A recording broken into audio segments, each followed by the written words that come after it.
not gonna lie. I love this setup.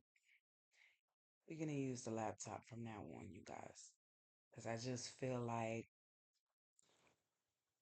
the data is better over here. And yes, we in the bed today, girl, because I'm sleepy and I'm sacrificing my nap time to read these books to y'all. The toddler is knocked out. And I should be sleeping with him because we've been up since 6 a.m. But it's 2:03, and if I take a nap, then I'll probably be up all night, and that's not okay. So we're gonna read. I really love this book. I love it so much that I bought it twice. Because my son ripped a couple of pages out of the first copy. So, and if I'm not mistaken, I got the first edition. For all my book collectors out there, you know that a first edition, yes. Yes, I got the. Can you see it? You can't see it, but it's right there. Yes, I got the first edition, you guys. So, all my book collectors out there, you know that the first edition is the bee's knees. So, I'm going to read, I don't know how much I'm going to read out of this book because it's really good, you guys, and I love it so much. Those who survived the crossing and who carried their black gods with them. I have avenged America. Jean Jacques, Jan Jack. The night in New Orleans always got something going on. Mama Man used to say, like, this city don't know how to sleep. You want a good look? Take the cable elevator to the top of one of Les Grand Mers, where airships dock on the hour. Them against iron walls ring the whole big mist on either side. Up here you can see New Algiers on the West Bank. Its building yards all choked in factory smoke and workmen scurrying around the bones of new built vessels like ants. Turn around and there's the downtown wards lit up with gas lamps like glittering stars. You can make out the other wall in the east over the lake or Jorn. Y'all gotta forgive me because I'm not French or Creole. So if I butcher these words, my bad. My bad, Nola. And a fourth one like a crescent moon up north round Swamp Pont Char Train. Pontar Train? What most folk call Morte. Yeah, La Ville Morte, the dead city. Les Grammars were built by Dutchmen to protect against the storms that come every year. Not the regular hurricanes neither, but them tempes neors that turn the skies into night for a whole week. I was born in one of those big ones some 13 years back in 1871. The walls held in the big mist, but the rain and winds always drowned the city anyway, filling it up like a bowl. Mama Man pushed me out of her belly in that storm, clinging to a big sweet gum tree in the middle of thunder and lightning. She said I was Oya's child, the goddess of storms. She said I was Oya's child, the goddess of storms, life, death, and rebirth, who came over here, who came over with the great grandma man from Lafrique and who runs strong in our blood. Mama Man said, that's why I take to high places, so looking to ride Oya's wind. Les Grand Mers is where I call home these days. It's not the finest accommodations, drafty on winter nights, and so hot in the summer all you do is lay about in your own sweat. But lots of street kids set up for themselves up here, better than getting swept into workhouse, orphanage, or being conscripted to steal for a thieving boss. Me, I marked out a prime spot and a clove just some ways off from one of the main airships mooring masts. That's where the gangplanks were laid down for disembarking passengers heading into the city. Concealed in my clothes, I can see them all in every color and shade, in every sort of dress, talking in more languages than I can count, their voices competing with the rattle of their voices competing with the rattle of engines and the hum of ship propellers. It always gets me to thinking on how there's a whole world out there full of all kinds of people. One day I dream I'm going to get on one of those airships. I'll sail away from this city into the clouds and visit there are to all the places there are to visit and see all the people there is to see. Of course, watching from my alcove is also good for marking out folks too careless with their purses, luggage, and anything else for the taking. But in New Orleans, you can't survive on just dreams. My eyes latch onto a little dandy looking man in a rusty plaid suit with slick back shiny brown hair and a curly mustache.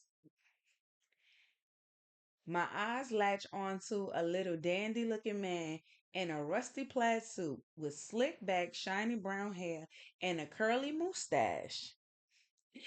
He got a tight grip on his bags, but there's a golden pocket watch dangling on a chain at his side, a clear invitation if I ever seen one.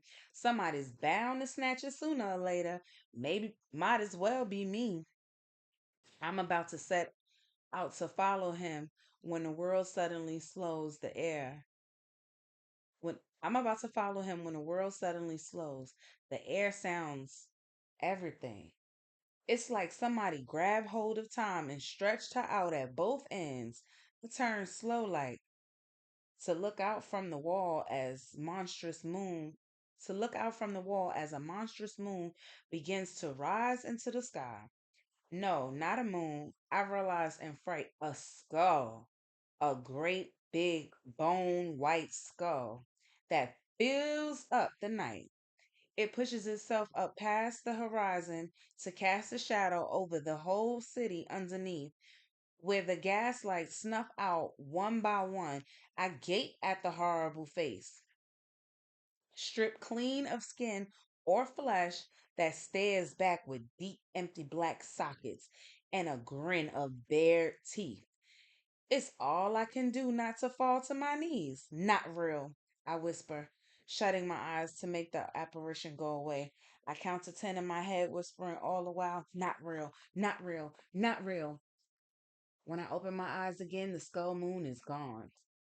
Time has caught up to normal too, the sounds of the night returning in a rush, and the city is there, spread out again, breathing, shining, and alive. I release a breath.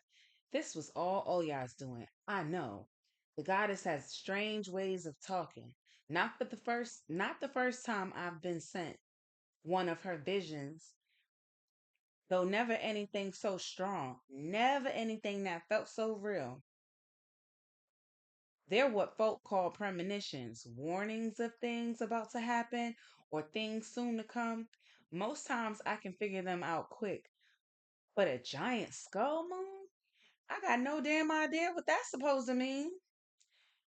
You could just talk to me plain, I mutter in irritation. That's me. That's me. You getting irritated that I don't understand the signs and signals that they sending. Like, what the fuck? What does that mean, spirit? Make it plain. What is up? What is going on? Make it plain.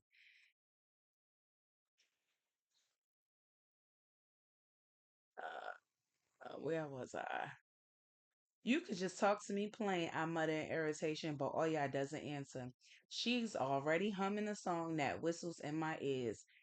It's about her mother, Yamoya, leading some lost fisherman to shore. The moon is Yamoya's domain after all. Giving up, I turn back, hoping to find my mark again. But instead, I'm startled by the sound of footsteps. My whole body goes still. Not just footsteps, but boots. By the way, they fall heavy more than one pair, too. I cursed at my bad luck, ducking back down into my clothes. I chose this spot special because it's some ways off from the usual paths people take. Just near enough for me to see them, but far enough to keep out of their way. No one ever comes this far out to the part of the wall, but those steps are getting closer, heading right for me. Cursing my luck twice again, I scramble back to huddle into a far corner of the alcove where the shadows fall deep. I'm small enough to curl into a ball if I draw my knees up under me, and if I go real still, I might escape without being seen. I might. Note to self: don't ever curse your luck. Don't ever curse your luck. I'm expecting constables. Rare to see any of them up here, but could be the city's decided to do a sweep for one reason or another. Mardi Gras coming up, and they like to make everything look respectable to visitors.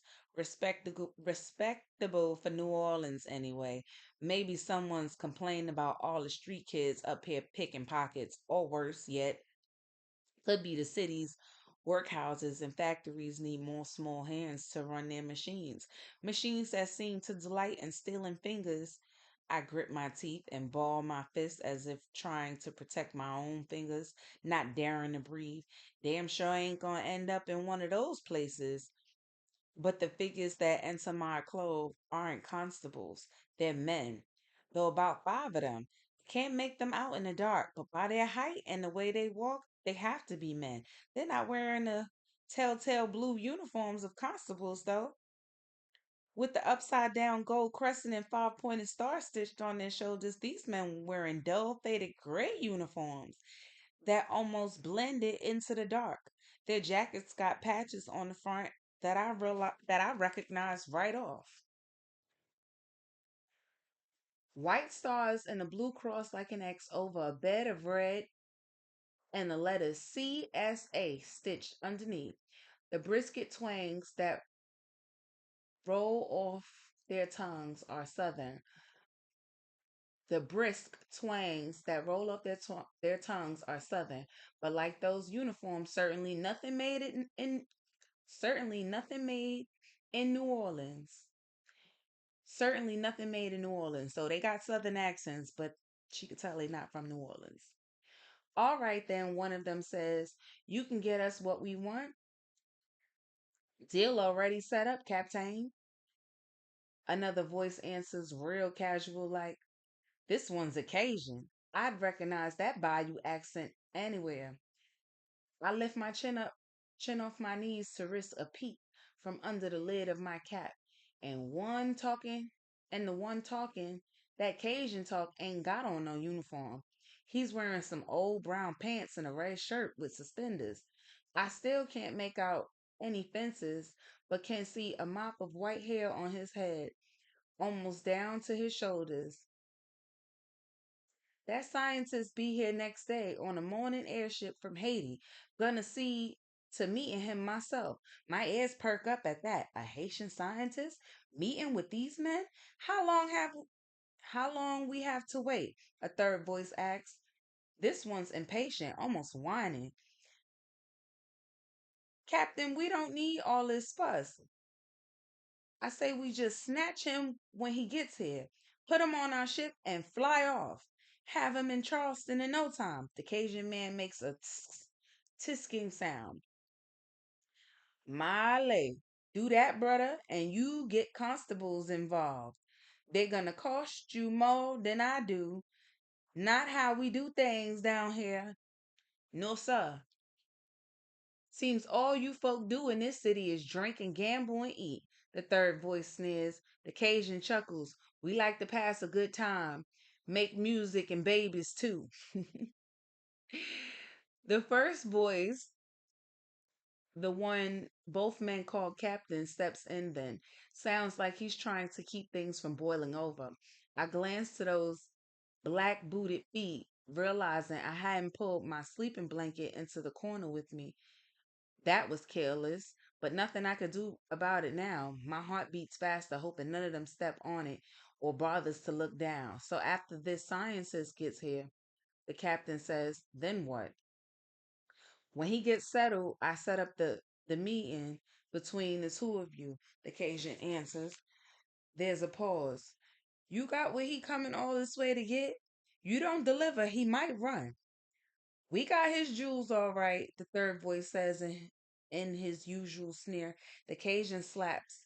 The Cajun claps, and I imagine him smiling.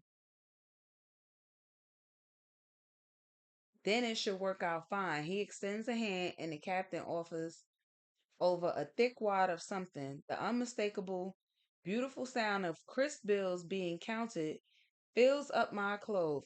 You'll get the rest when we see the scientist and his invention, the captain states. We, Captain, the Cajun replies. You give him his jewel and he gonna hand over that ting you want. He stops his counting and leaning close. The black god's drum. Maybe you boys able to win this war yet, yeah? The captain dips his head in a nod before answering. Maybe there's some more talk. Nothing important from what I could tell. Just the questions and assurances of men who don't trust each other and who up to no good. But I'm only half listening by now. My mind is on the words the Cajun my mind is on the words the Cajun said, the black god's drum. With the Haitian scientists involved, that can only mean one thing. And if I'm right, that's big. Bigger than any marks I was going to pinch tonight. This is information that's going to be valuable to somebody. I just need to figure out who paid the highest price. Long after the men leave my clothes, I sit there thinking real hard in the dark as Oya hums in my head. 2 nights later, it's all hustle and bustle. The Sunday before the Mardi Gras, most times, like now, I'd be mixed up in all the tumult, getting ready to strut and sashay with the best of them. But not tonight. Tonight I got a meeting and some information to sell or trade.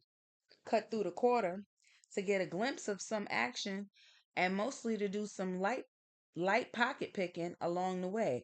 I'm small enough not to get noticed. Just a bit of Oya's win is more than ample to send wallets or bills flying. The goddess disapproves of my using her gift this way and tells me as much, tickling the way she do in my head. But she also understands I gotta keep my belly full and lets me do as I need. Makes her grumble some, but I don't pay her no mind. I change my route when I catch sight of some bakers, though. Their faces are powdered with flour to match their white jackets and pants. Only bit of color on them are the blood red kerchiefs around their necks and the rue on their cheeks. They swagger about thumbing the handles of flat wooden paddles fitting into belts at their waists. Whole lot of them just itching for a fight. The guilds of New Orleans are out strong tonight. Bakers, boilers, mechanics, you name it, and touchy about their territory. Then again, when ain't they? There'll be some blood flowing before the dawn comes. You just watch. And that kind of trouble, I can do without. It's as I'm trying to duck away from them that I end up running into someone. Usually, Oya's gift lets me move light on my feet, so I slip around and about other people like a passing breeze. But this time, it don't work for some reason. I hit the other person head on so hard it sends me bouncing off him to fall right on my backside. Lincoln, I look up to find a tall, skinny man in a tight black suit, like what a mortician who runs the city's best funeral parlor wears. When I see his face, I almost try to scramble back and away. It's a skull bone white and grinning like the one in my vision. Only this ain't no phantom. You don't bounce off phantoms, I tell myself, trying to be sensible. Looking closer, I realize his face is really a mask. White bones painted on a black cloth. I breathe easier. Feeling kind of foolish. It's a little early for masking, true, but no accounting for when some folk decide to start their Mardi Gras. The man tilts his head to the side to peer down at me with blue eyes like chipped bits of ice. Best watch where you're going, Cher. Cher. Best watch where you're going, Cher. He scolds playfully, stressing that last word as he takes in my clothing. He extends a suntan hand towards me with long, let me sit up, y'all.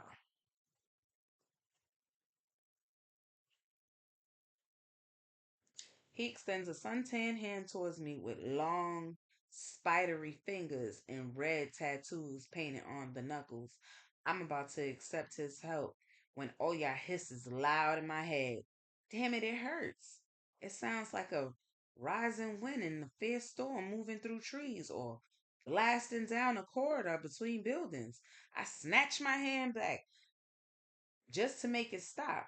Something in those icy eyes turns hot for a moment, but the man just drops his hand to the side and laughs. Cackle coming from behind that grinning skull that raises up bumps on my skin. Suit yourself then, sure. Sure? Like Shuddy? He shrugs, moving around me where I still sit. He makes his way down the street. He don't talk though. Instead, he does a funny little soft scuffling dance with his feet while mouthing the words to some tune I never heard before. Remember New Orleans, I say, where Jackson showed them Yankees play and beat them off and gain in the day. And then we heard the people say, Huzzah for General Jackson. I take my head and an unusual fellow, no doubting it. Probably why Oya took a disliking to him. She could be particular like that. But being strange ain't no crime. Not in New Orleans. Could be he got something to do with the vision she sent me 2 days back. Or she think he do. Only he ain't the first or last skeleton I'm gonna see at Mardi Gras. Can't go off chasing after everyone just to figure out what's got her so prickly. My hands full as it is. Picking myself out, I spare one last glance for the odd man, then turn to set out again on my business. By the time I reach Maddenville, I could hear the bells at St. Louis trolling, tolling the hour. I stopped once to let a mud bug scuttle down Robertson. Its six iron legs clang heavy on a cobblestone while curving pipes on its back belch out, excuse me, belch out black smoke looking like some big old crawfish. What crawled out the bayou? The constable driving the thing squints my way through a pair of bronze goggles. He looks me over once and turns back in his cushioned seat to continue his rounds without stopping. No time for a street rat like me when there'll be all kinds of mayhem out tonight. I cross behind him and arrive at my destination. Chat Rouge isn't the best bordello in Madamsville. Certainly nothing like the big mansion up on Basin Street. But it ain't one of them. But it ain't one of the tucked away 50-cent joints either. That some say got more rats than ladies. Madame Doof keeps it nice with bright cherry red paints and white shutters, all behind fancy iron railings that twist and curve into ivies. A great big cat, a great big cat's head painted black in a red top hat and a gold mon- monocle grins down at me from the roof and winks a lazy mechanical eye. I tip my cap and wink back for luck. Before stepping through the front door, the stink of cigars and too sweet perfume hits me right off, and I wrinkle my nose at the mix. The house is full tonight, more than usual. There's men sitting on rose colored sofas and chairs or standing about, drinking whiskey and rum, keeping up a loud chatter that rolls and echoes about the room. The women on their laps don't wear much beyond stockings, frills, and lace corsets, but their painted faces are always smiling. I see one tug her ear, and a servant man in a white wig, bright gold breeches, and a long fancy red coat with tails even rushes to keep everybody's cup full. Charouge was built to look like free New Orleans. It lets in men of any color and offers women just the same. Big Dutch gals, scarlet haired Irish, dark senoritas, midnight black Singhalese, and like New Orleans, Charouge is neutral territory. Where else can you find Frenchy corsairs making all nice with British Jack tars? There's Perusians, New Mexicans, Grand Colombians, even some Californians in their peculiar Russian peculiar Russian dress. I count about a dozen black men, all showy and boisterous, Haitian by the looks of it, all gussied up in blue and red uniforms. I picked through the crowd, searching for one face in particular, my eyes fixed instead on some men sitting in a corner and drinking quietly in the familiar dull faded gray uniforms with Southern Cross battle flag on their sleeve, the word CSA inscribed beneath in red stitching, Confederate State Soldiers, Air Force by the badges on their shoulders. My heart thumps as I wonder if they the same ones from the other night in my clothes. Pretty certain no one saw me, but still, I walked the other way, keeping a good bit of distance between us. Funny to find Confederates in here anyway. What with all this open mis with all this open missegregation, they keep to themselves, their eyes wandering every now and again. But a knot of loud talking officers in unmistakable dark Union blue, New York Bowery boys, by those rough accents and their sheer bawdiness. Any other day, these allies and enemies might be at each other's throats, but tonight they share the same space and mind their manners because this is New Orleans, one of the few non aligned territories in the now broken United States. Feel like this is one of the main reasons why I wanted to read this book because I feel like a lot of what's in here is a part of actual Negro American history. Like the story is fictional, but the details are real.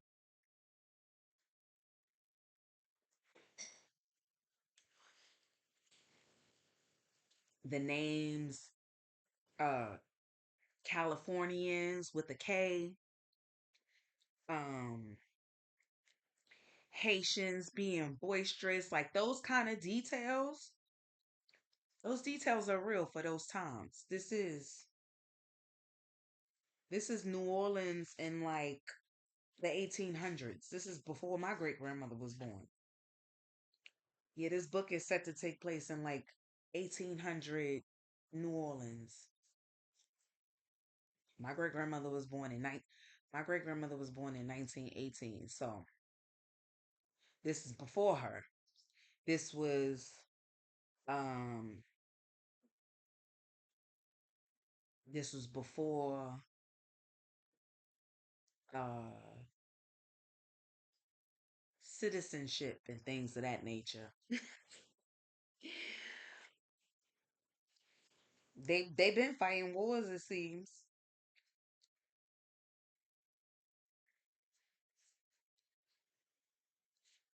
It sounds like this is around the time where one of the first wars was happening. for our freedom. Okay. New Orleans been free now, going on more than 2 decades. New Orleans been free, going on more than 2 decades, ever since the slave uprising in the first year of the war. Details like that, I feel like is real. The storyline, you know, about the girl and her abilities given to her by Oya, that may be fictional. Maybe. Maybe. Because those of us with gifts um that are tuned in, tapped in, turned on, uh we hear messages, we get we see the signs. um we may not always understand uh what entity it's coming from immediately, like this young lady does, but we know that it comes from a spirit outside of us, an energy outside of our own being, a spiritual guide. I'm gonna say it again. New Orleans been free now going on more than 2 decades, ever since the slave uprising in that first year of war caught the Confederates by surprise. They got so scared they let the free colored militias join up to help put it down. I'm gonna say that again. Caught the Confederates by surprise. They got so scared they let the free colored militias join up to help put it down. So that means that the indigenous freed, those that were already freed, freemen, not freedmen, were propositioned to help win the war against those that they were trying to enslave. Can't make this shit up. Can't make this shit up. That's what actually happened, and that's what's continuously happening with your celebrities and your D9s, your Divine Nine organizations, and all of these red versus blue people. They still doing it right now. They are still uh what's the word I'm looking? Petitioning. They are still petitioning to the offspring of the free to keep the masses enslaved. Can't make this shit up. You can't make this shit up. That's why I said the lore within the book may be fiction, but the details in this bit, all facts.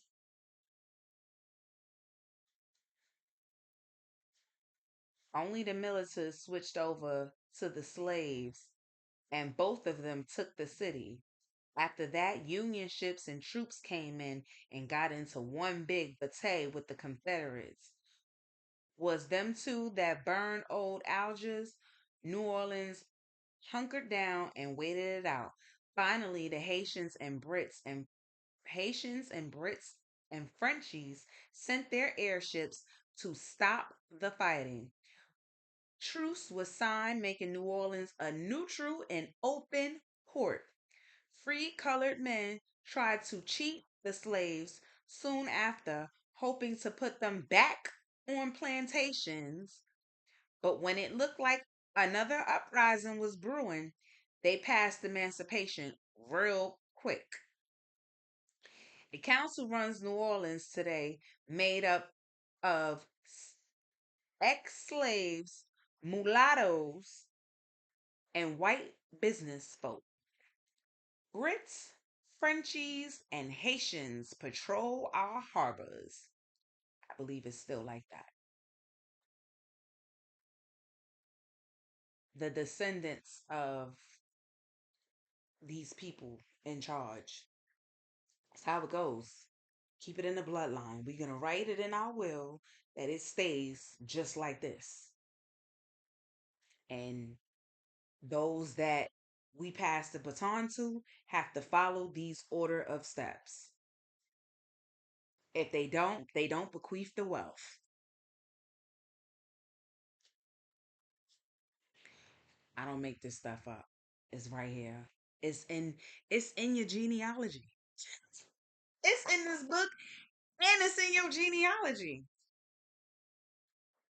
Let me get back. Let me get back to the good stuff, the good parts. Brits, Frenchies, and Haitians patrol our harbors and skies to keep the peace. Confederates and the Union ain't had a big tussle in 15 years, not since the armis- armistice of Third Antietam. Not since the armistice of Third Antietam. But if that war ever starts back up, New Orleans gonna find herself right in the middle of it again. Folks say that's why we live every day chasing the good times, because you never know when the bad might come. God Almighty, I look up to find a round, splotchy faced Scotsman in a milk white suit, pointing a thick forefinger at me. Two plump octoroons hang off his arms, with piled up hair and red crescent moons on their cheeks, wearing nothing but frilly pink corsets and black striped stockings. Lads too young to be in here, don't you think? He protests to no one in particular. Not a lad, I mutter, pulling off my cap to reveal a thick halo of black hair and a nut brown face. The Scotsman's eyes widen when then narrow hungrily. Rum and wine got his face ruddy as his side whiskers. How much for the wee one? He asked aloud. I think he's joking, maybe. Oh yeah, don't. There's a rumbling thunder in my ear. She's protective like that. Too young for you, sir, another voice puts in sternly. And not for sale. I turn to find a woman striding down a set of stairs toward us, her hand lightly trailing the wooden banister. She'd be tall even without the evening heels, with black skin and hair turned a dark smoky gray. Her face is striking, as beautiful as a painting I once seen at the Queen of Sheba. She moves like she's walking on water. The room the roomy skirts of her ruffled blue dress swishing about her legs in waves. In my head, Oya's anger settles, and she starts up another song about Yemoya, who tricked her from her throne under the sea. Good evening, Madame Dufay. The Scotsman greets her, stumbling into a bow that almost topples him. Stumbling into a bow that almost topples him. I meant no offense. The proprietor of Charouge blinks once before smiling. I'm always envious when I look into those black eyes, like what I imagine the deepest part of the sea must look like. Mine are murky, mine are murky as swamp water and plain muddy brown. No offense taken, sir. She croons in her African accent. Have you tried the special whiskey I've had shipped in from a distillery in your native country, a place called Orkney? Compliments of the house for you, sir. The Scotsman's face lights up and he begins to babble on excitedly about having family from Orkney, forgetting I'm even there. Madame Doof listens politely. Then, at her nod, the Scotsman is pulled away by his escorts, their hips swaying with loose flesh that seems to push him along between them. She promptly turns her attention to me, showing an appraising eye. Little creeping vine, what brings you here tonight? It's just creepier. It's just creeper, Madame Doof, I respond. The older woman grimaced. Manger! I prefer the name your mother gave you, Jacqueline. She runs her fingers through my unkept hair and tugs at it. Too big brown coat on my small frame. Oya scowls as deep as I do. We don't like being fidgeted with. This hair could use braiding. And what is all this? Where did you get those ridiculous trousers? Do you want to be mistaken for a boy? I pull away, putting my cap back on and tucking my hair beneath. On the streets, better people make that mistake. Madame Doof puts on a severe frown. Damn, African, even that's beautiful. You aren't out here running with those guilds, are you? She asks. Gangs of thieves and worse. I don't have nothing to do with any guilds, I retort, somewhat offended, as if I'd take on dressing up like one of those clowns. Madame Doof looks me over skeptically. Then that beautiful face softens. She leans down, smelling sweet like honey and jasmine. I get dizzy in a haze of her. You have no need to stay on the street, Jacqueline. She reminds, your mother was like my own daughter. Enough schools in the city to take you in. I tried that already, I shoot back. Those girls hold their noses around. And Pintien's daughter, Madame Doof, stands up and lets out a string of curses in her mix of Creole and African talk. It's impressive enough to raise my eyebrows. What nerve, she huffs. Mother's just two steps out of chains, and they're putting on airs. She pats my head again, then runs the back of her long fingers across my cheek. While I have one of the girls set up a bath for you, have them braid your hair at least, yes? Get some proper clothes on you too, and stay and take some food. To Mag, come and cool. To Mag, come, cool. Put some fat on those bones. By the time I'm led to the kitchen table in the back of the house, I've been freshly soaped, scrubbed, and washed, and my hair tied down in thick braids. Kept my own clothes though. No matter what Madame Do thinks, dresses don't do me no good on the street. I settle down into a chair and busy myself licking grease off my fingers as I pull meat from a bit of fried pork. Oya's disappointed there's no hen. I stay away from the roast mutton, though, which the goddess abhors. Eat that, and she'll have me bringing it back up half the night. Lord have mercy. Okay, so I wanted to read a quick little snippet from my friend's book, you guys. Let me just show y'all what it's gonna look like.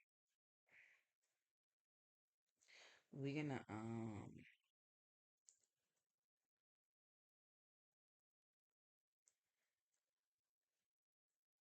get into it, you guys. Get into it. Graveyards and Goyards. Death Over Designer by Tyreek C. Walker. This book is gonna be so good, y'all. Like so motherfucking good. It's gonna be so motherfucking good, y'all. All right, let me just read a little bit. Let me just read a little bit.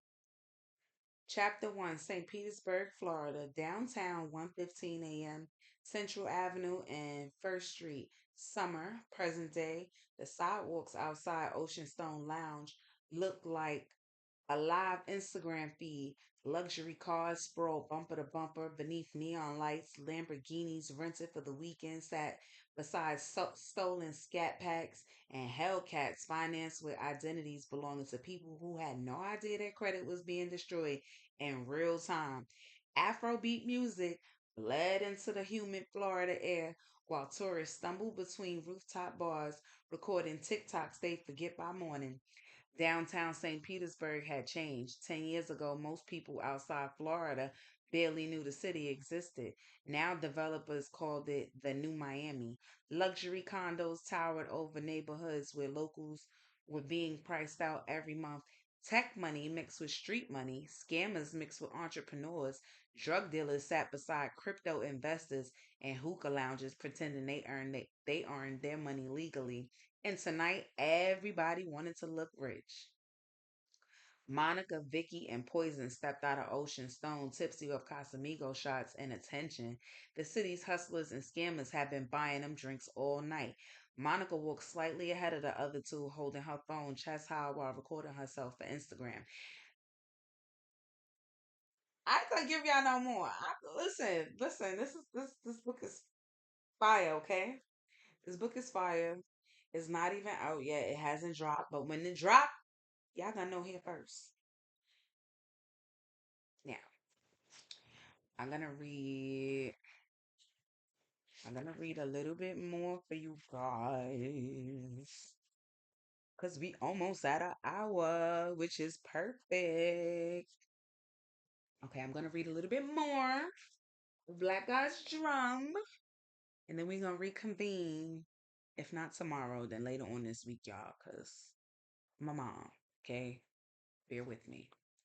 I'm gonna try to drop a couple pages a day until we get through this book. We're gonna get through this book, and then we're gonna go back to the spooky stuff. We're gonna get through this book, and then we're gonna get back to the spooky stuff because I really, really love this book, and I've been dying to give y'all this book. Okay, and we already on page 24. Look how I could probably literally finish reading this to y'all in 2 days, but slow your roll, slow your roll. Okay,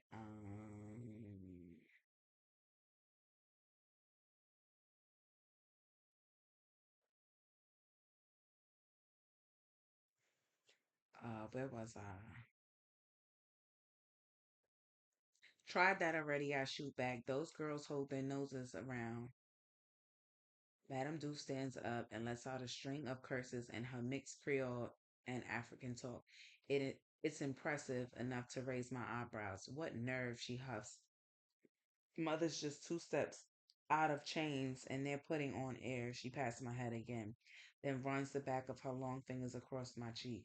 Well, I'll have one of the girls set you up for a bath. Okay. I read that part. Oh, yes, disappointed because there's no hen. From where I sit, I could see everything in the main room.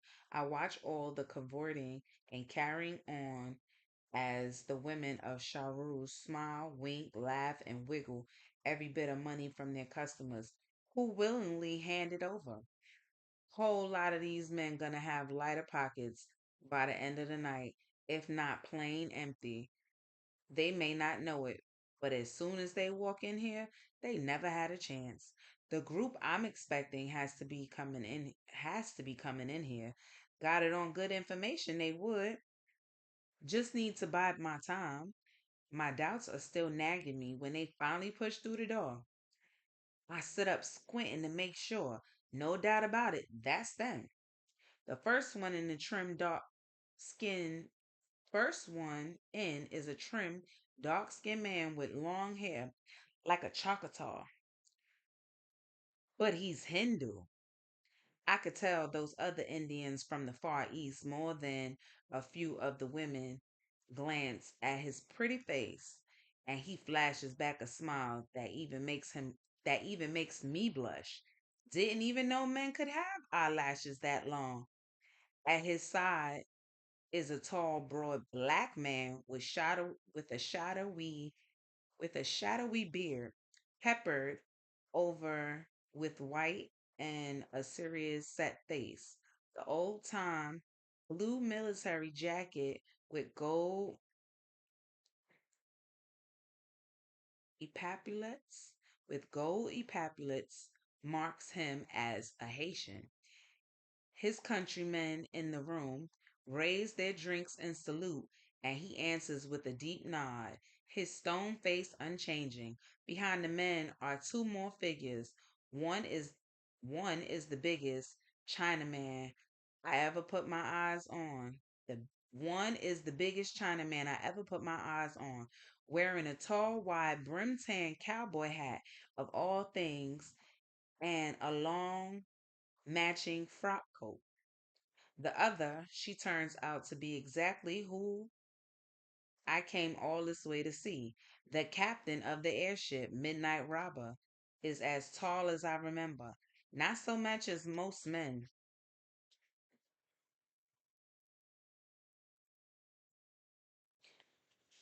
A good height. She wears snug fitting tan breeches on long, lean legs and the red and green jacket of a free Isles flyer. Her coils of black hair are pulled back by metal clasps above a dark brown face with the kind of big eyes men like talking about. She scans around the place, one hand dropping the rest on a pistol at her waist. At a call from the Hindu, she moves to join their group, walking with a slight limp. The other men in the room look her over, some curious, others admiring. Seems they uncertain if she's up for sale too, but she ignores them, instead shouting for a drink and settling into a sofa. Some of Sharu's finest wares soon arrive, one of them squealing as she falls into the captain's lap. A stab of jealousy from Oya startles me. I push it away, trying to focus. Now what? The information I got is something I'm certain this group will be keen on, and I have it in my mind to make a trade, but not like this. Too many eyes here. I glance to the Confederates. Seems they notice the captain too, and they're doing a bad job at not staring. Definitely too many eyes. No, I'll have to wait to get her alone. I settle back, finishing my meal, trying to be patient. I blink awake, images of me in a burgundy dress, dancing with a machete in the middle of a thunderstorm melts away in my dream. I'm thankful at least it's not about giant skulls in the sky. I curse beneath my breath though, blaming Madame Doof a little, and my more and myself more for dozing off. Hot bath and a full stomach. What was I thinking? Thankfully, I look around to find the crew of Midnight Robber just where I left. All right, y'all. Come back, part two.